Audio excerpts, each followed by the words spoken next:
Good morning, and happy Friday to you on this still slightly gloomy day, but I've got high hopes. Haven't we had a lot of rain? Goodness me. Obviously I was live in here on Wednesday under an umbrella in Hammersmith, and yesterday I was down in Bournemouth, and oh my god, there was so much rain. It felt like every other road was closed. The taxi driver was trying to get me to the station. Oh my god, so much rain. I am hoping today, so far so good, fingers crossed. I hope that it's lovely wherever you are, and I hope that you are having a good week so far. Thank you so much for all your messages on various different topics. I'm almost better from the flu. I think I've pretty much recovered. Still got a little bit of a cough, but I'm feeling great and much better than I have been the last couple of weeks. So thank you for your messages about that. Business Book Awards on Wednesday. Oh my god, there were so many amazing books and amazing authors that I met that evening, and it was brilliant to cheer on all my fellow authors. I was actually, if I'm being honest, really quite gutted not that the Real Entrepreneur wasn't shortlisted this time, just because I want to get that message out to as many business owners as possible to stop doing everything yourself and stop burning yourself out. So I really wanted to get it out there. But congratulations to all of those that were shortlisted, and many good things coming from the book anyway. And also the TEDx. Morning Nikki, thanks for joining. Great to have you with us. Happy New Year to you.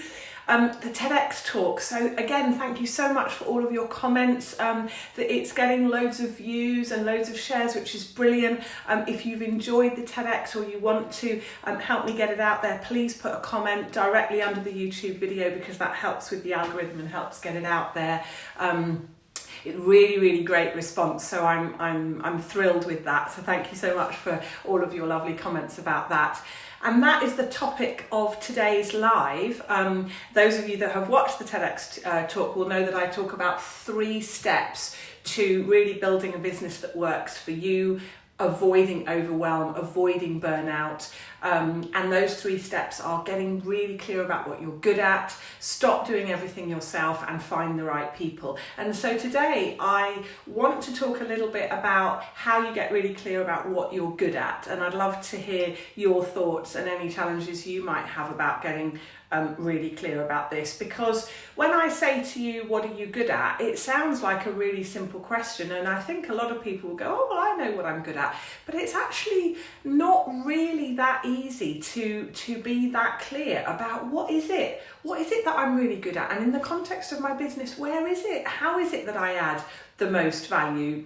And one of the reasons why it really isn't easy is that there's a lot of guilt and shame around this. So I think we feel guilty about only wanting to do the things that we're really good at. You know, we think it's unreasonable to for us not to do the stuff that we find, you know, boring or energy draining. And so we kind of tell ourselves that we should. There's lots of shoulds. You know, we should do all these other things, and we should be doing all this stuff in the business. I work with a number of entrepreneurs, helping them kind of get out of the day-to-day and empower their team more. And I see a lot of guilt about not working as hard as the rest of the team, or not working as long hours, or, you know, taking time out to reflect. And people really give themselves a hard time about that. So it's actually not that easy to be really honest. It feels selfish to say, well, I'm good at this bit and this is the bit that I'm going to do. People actually find that really challenging. But if you don't do that, you know that phrase, a jack of all trades, master of none. You end up doing lots and lots of different things, but not really in a focused way. And so you really owe it to your business to take that first step and spend a bit of time thinking about what it is that you are really good at. What are those things where you actually have the edge and where you add the most value to your business? So I'll give you my thoughts about how do you go about doing that. So one of the things that I would suggest is when you look at what you do and what you enjoy doing, rather than we a lot of us think about jobs, maybe jobs that we've done in the past, and you know, people say, oh, I'm an accountant, I'm a lawyer, I'm an engineer, and so people tend to think about job roles, rather than activities. What are the actual activities that put you in your flow, put you in your zone? What are those activities where you at the end of the day you're like, oh my God, I've had a really good day, I've been really productive, I've really achieved something, I've really enjoyed it, I've really added value. Have a look at what were those activities, what were you actually doing? When are the times where you're not really very conscious of time? Time is just kind of flowing and you're in the zone. Excuse me. What are those activities that really make you feel like you're really you? And I think that can be really helpful when you look at your calendar and you look back at your day and you reflect back on your week. What are those things that really put you in the zone, in the flow?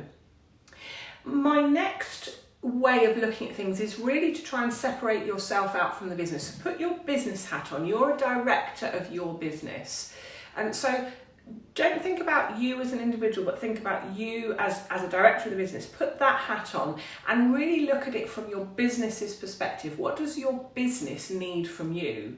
What are those activities that your business really want you to be spending your time on? Because there are many things. Most business owners are very capable individuals. We're very capable of doing many, many different things. So I'll give you an example.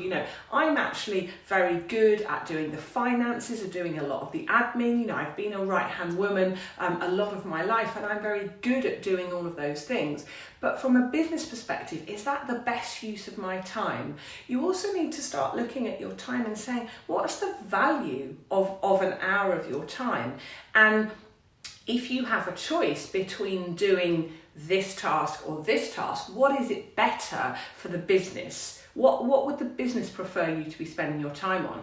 Because many of the things, for example, that I'm good at and that I quite enjoy doing actually can be done by somebody on an hourly rate that is less than what my business would pay me to be doing sales activities, for example, getting out, meeting clients and actually helping clients with their issues and their problems. And so it's not just about what you're good at and what you're capable of, but it's what does your business really need you to be spending your time on.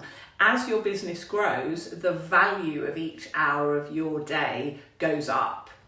And so you will need more and more expensive people, if you like, to take those activities from you, leaving you to do the most valuable activities. And that's the way that you think about it. When you start, an hour of your time is not worth a huge amount to your business, but as you grow, it's worth more and more. And it's really important to think about that with your business director's hat on, rather than thinking about yourself as an individual. I hope that makes sense.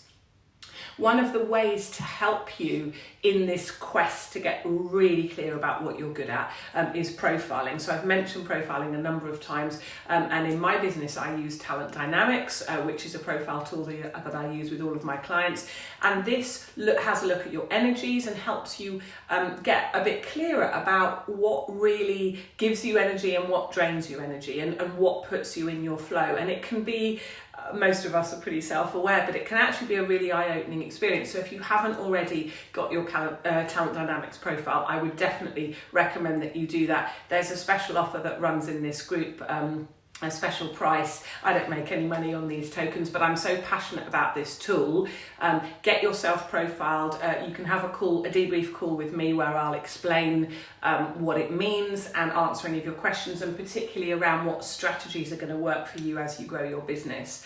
So I would definitely consider, I know profiling tools, some people really don't like them. They've had a bit of a bad rap because people use them to make decisions like, shall I hire this person, yes or no? And that's not a good use of them.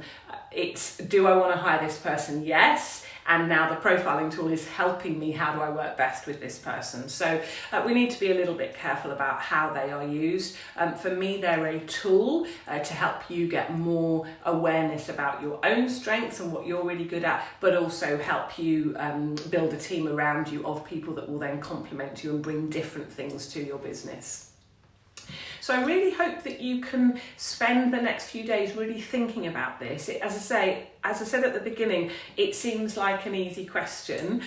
What am I good at? Oh yeah, I know what I'm good at. But really getting clear about how that translates into value in your business, and really looking at those activities that the business needs you to be spending time on. If you could spend the next few days thinking about that, and then next week we're going to then take that on to the step 2 that I mentioned in the TEDx talk, which is really around how to stop doing everything yourself, which I know is really hard. I've seen some comments already under my TEDx talk. Letting go is incredibly hard, and we'll talk about that next week. So hopefully that's given you some food for thought. Thank you so much for watching and for your comments, and thank you so much for joining and watching.